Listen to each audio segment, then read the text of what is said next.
Janet here. Kind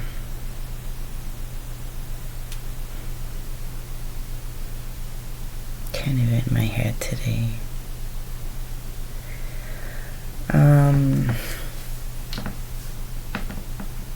I just wanted to say thank you to those of you who have reached out to me lately.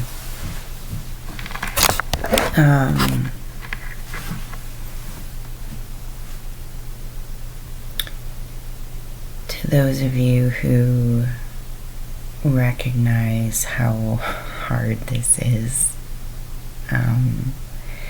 and take the time out of your day to comment on my stuff and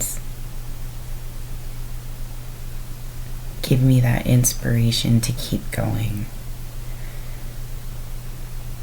I need that.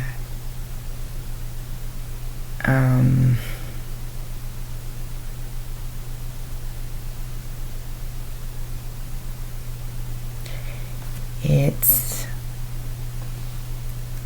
hard work, recovery.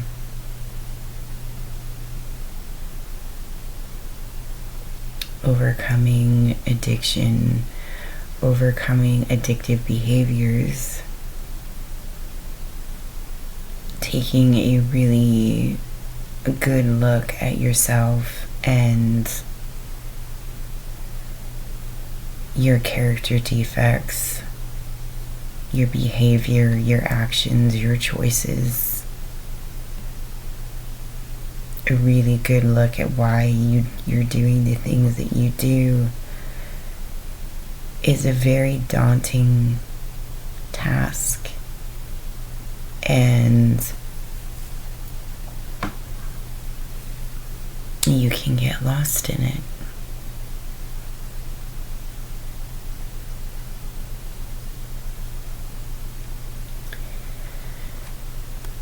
And I've made a lot of mistakes.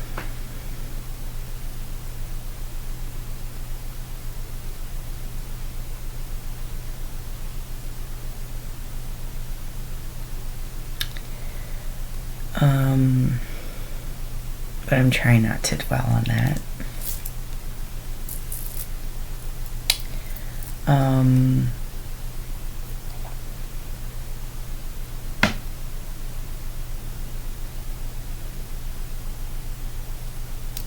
We're starting to dig really deep into codependency right now in our recovery. And there was a reading in that codependency book that we reread. It was the Intro to Codependency, and I swear to God, man, that woman's story, that was my life story, and it triggered me in a big way. And I could definitely feel myself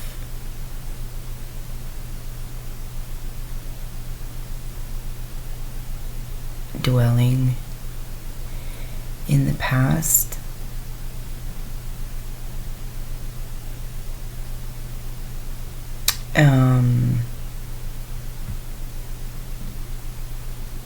But thankfully, our coordinator and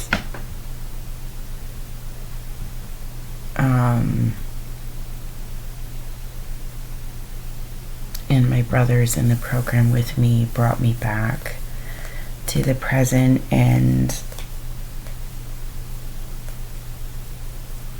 made me aware that I'm doing the work now. What matters is that I am here now and I'm recognizing what needs to be done, what things that I need to change, and that I'm doing it. And it's so important that I care. I care enough about me, about myself, to put in this work, to take that look at myself, to take a look at my flaws and say, that needs to change.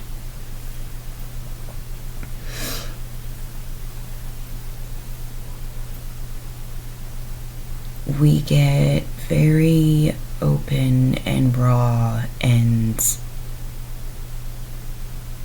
honest.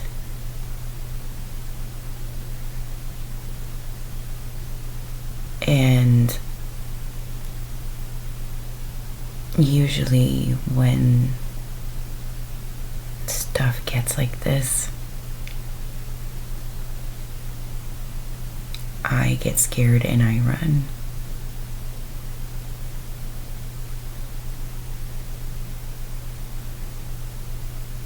But I'm not doing that now.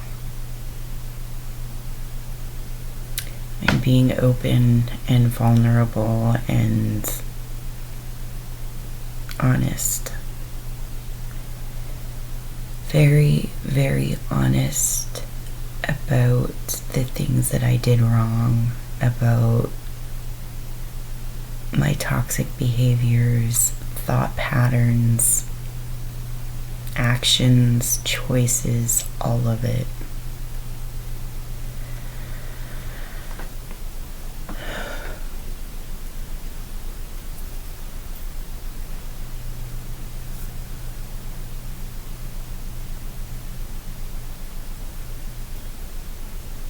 Doesn't make me a bad person. It just makes me human.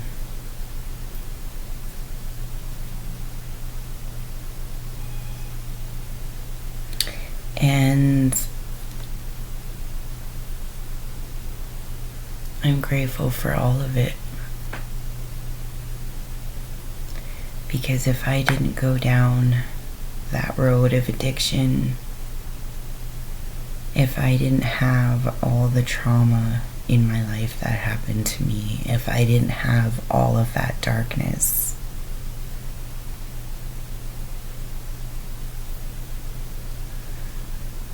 I wouldn't be able to see the light or to be the light that I am now. And I'm so fucking late now. Don't get me wrong, I still have my dark days. I still have that dark side.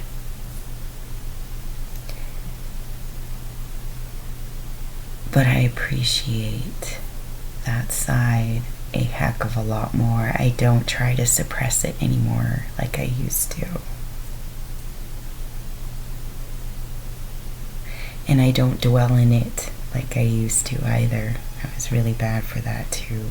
I would just dwell and dwell and dwell in my dark nature.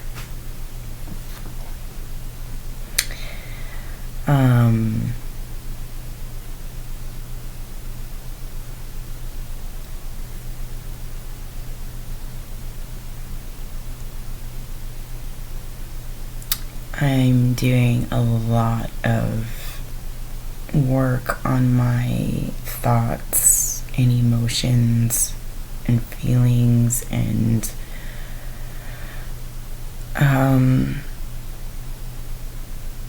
changing my perception on a lot of things, looking on the bright side. And I do need help once in a while, and thankfully the people that I have around me recognize that, and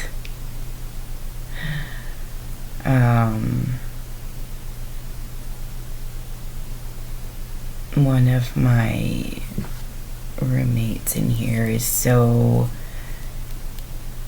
in tune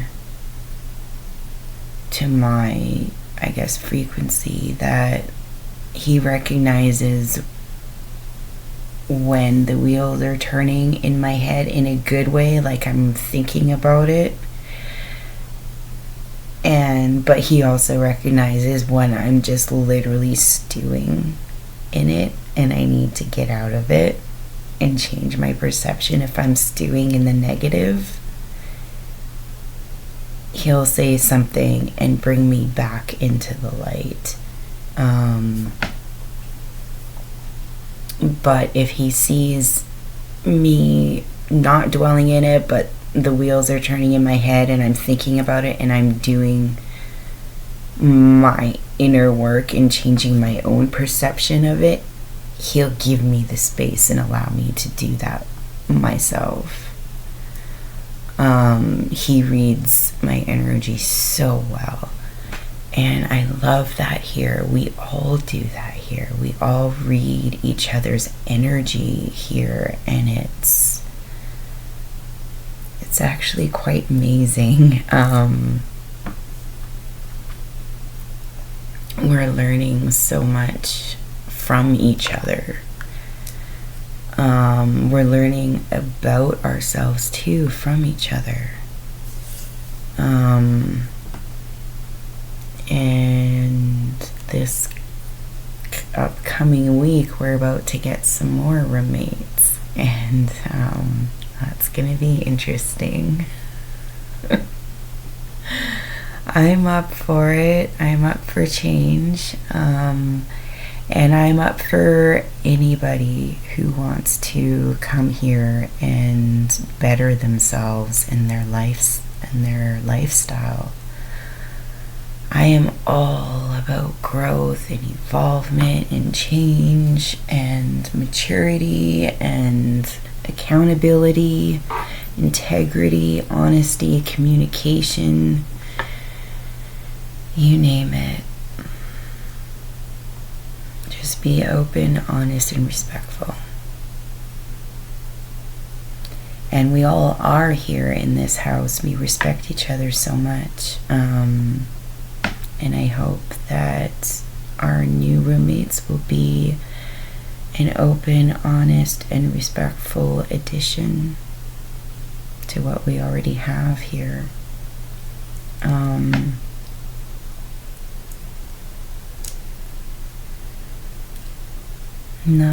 Wasn't always a fan of change, but being up here, it's just the way it is. The schedule changes, our days change. You have to get used to change here pretty quickly.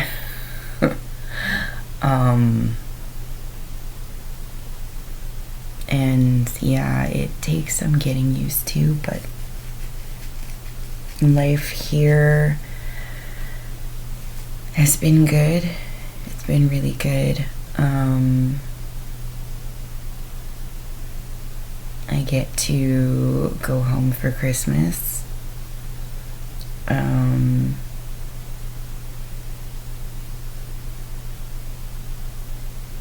I have been sheltered and protected and cared for in this facility for a while now, that the idea of getting out and being in the real world is a little scary for me, to be honest.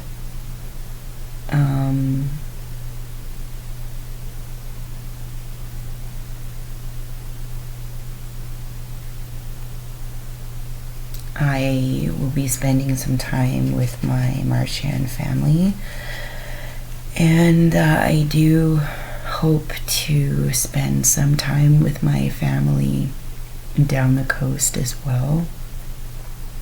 I really want to go see my parents and my sisters.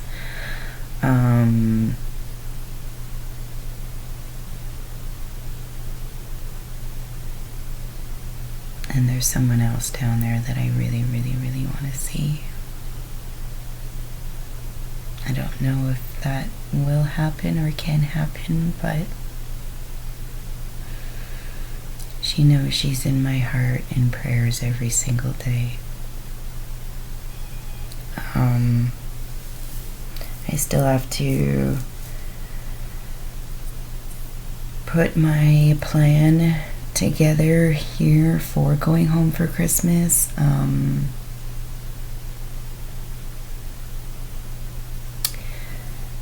The people who work here, they want to know where I'm going to be going, who I'm going to be staying with, what plans do I have in place in case I get triggered.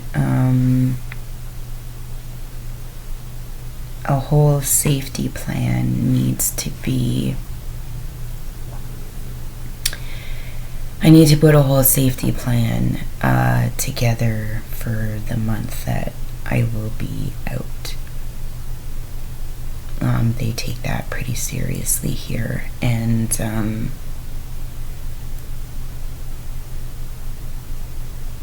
for the first time in my life, I'm taking it seriously.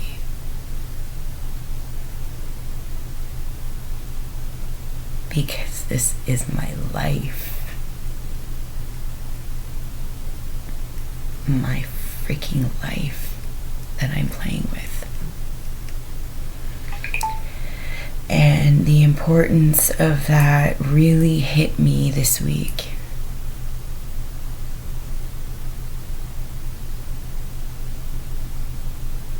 How seriously that I am taking this.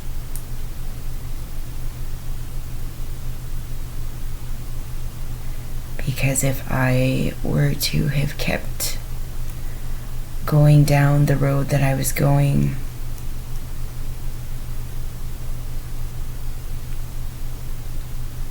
that was gonna lead me 6 feet under.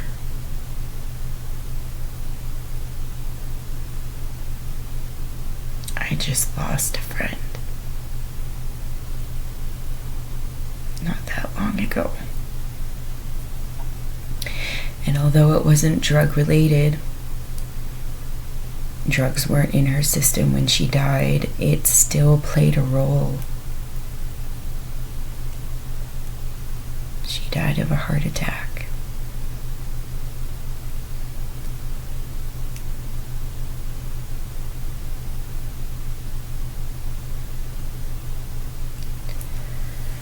So, yeah, I'm taking this very, very, very seriously.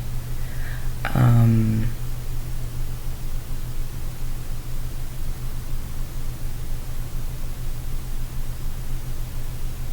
it's never hit home so much for me before. And so much is hitting home for me now. Everything is hitting home. Everything is resonating with me. All the work that we do, all this stuff on recovery and codependency and smart recovery and all of it is hitting home for me.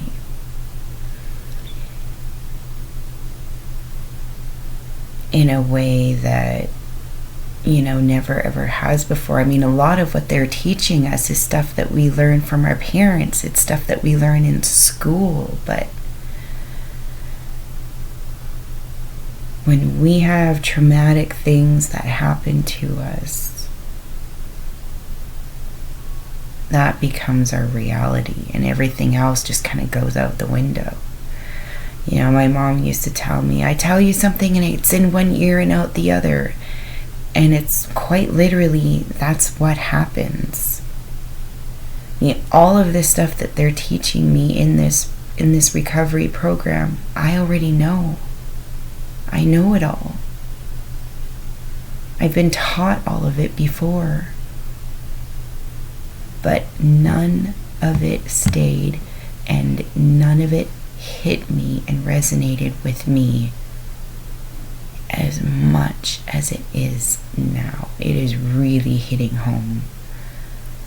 And yeah, it can get overwhelming some days. Some days are very overwhelming, and I get very much into my emotions and into my head, and sometimes really into my past. because I wasn't the best person.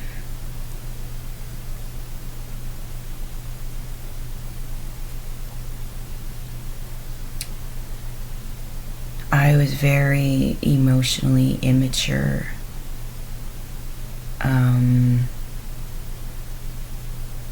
I was quite toxic. I was operating on a fight, flight, or freeze mode for so long, and that had very damaging consequences to not only my spirit, but the spirits of other people around me as well.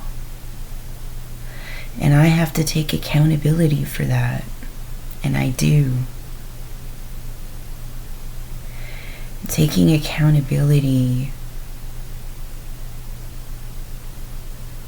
realizing the role that you play in your own suffering.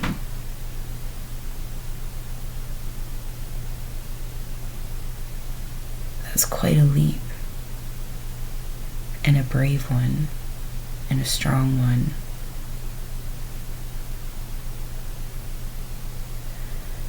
My journey definitely is not for the weak, but I'm strong. Really, really fucking strong. And I'm about to get stronger. Not just physically, I ain't talking physically, although I am getting stronger on that aspect too.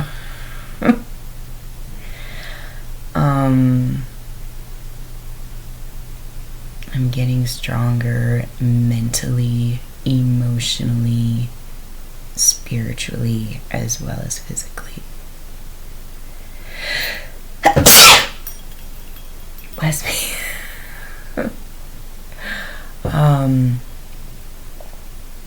And that's been part of it too. Taking care of my medicine wheel. Realizing that I am my medicine wheel.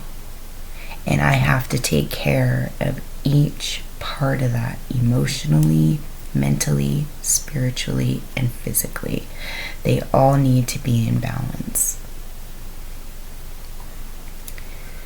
And yeah, it's a lot of work at first.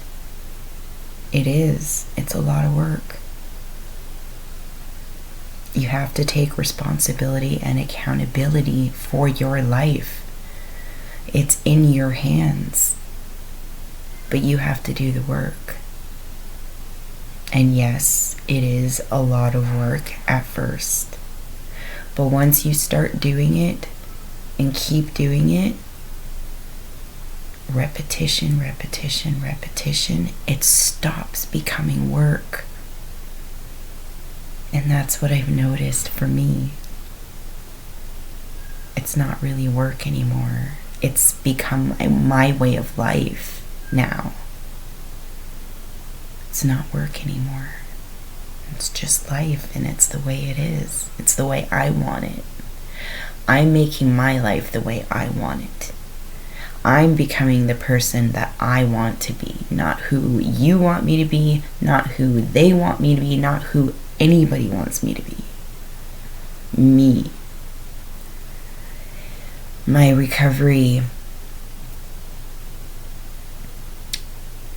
has to be a selfish journey because it's mine. And that's what I also had to realize. I had to stop caring about everybody else and start caring about me. And doing this for me, not for anybody else, not even my own kid. This had to be done for me and me alone. It's going to benefit my child, and it's going to benefit the people around me that I choose to have in my life, but I'm doing it for me and only me. Because that's the way it has to be done. It can't be done for anybody else.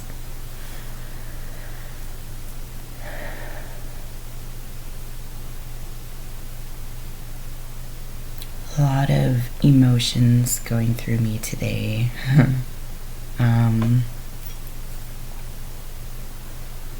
lot of thoughts, but I'm gonna get out of my head pretty soon here. I'm gonna go ask my roommates if they want to watch a movie just so I can get out of my head. It's probably the best thing for me right now. So anyways, thanks you guys for watching, and I might see some of you guys when they finally let me out of this place for a little while over Christmas. Yeah, so I'll see you when I see ya. Bye.